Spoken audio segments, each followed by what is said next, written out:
Esate verslas, kuris turite erdves, ofisus, biurus, kurie dažnai būna kieti, šalti, trūksta spalvų, minkštumo, zonavimo, erdvių jaukumo.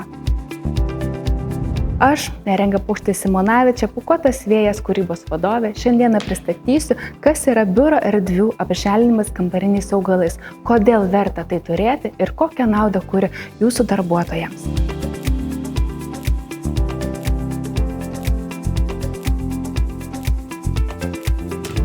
Kodėl verta turėti augalų biure? Jų įvairovė didžiulė, nuo didelių, mažų, smulkių, kurie leidžia sukurti dinamiškas, estetiškas kompozicijas. Jos tampa žvilgsnio nukreipimo momentu, poilsio zonų formavimu ir jaukumo suteikimu. Augalai gali tapti jūsų reprezentacinė vieta, kur pakviesite savo svečius ar partnerius. Tai puikiai vieta susiburti ir bendrauti kolektyvui.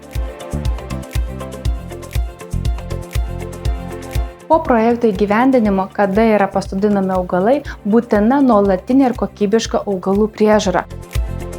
Aš ir komanda mes tai atliekame, rūpinamės augalais, juos laistome, valome dulkes, atsodiname pagal poreikį, rūpinamės, kad nesirgtų ir nepultų jų kenkėjai.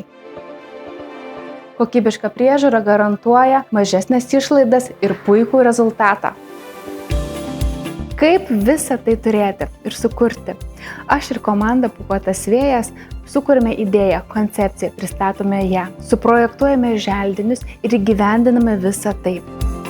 Prižiūrime jūsų augalus, kad jie būtų žali, sveiki ir vešlūs. Norite ir jūs tokios žalios erdvės? Susisiekite ir įgyvendinsime jūsų norus.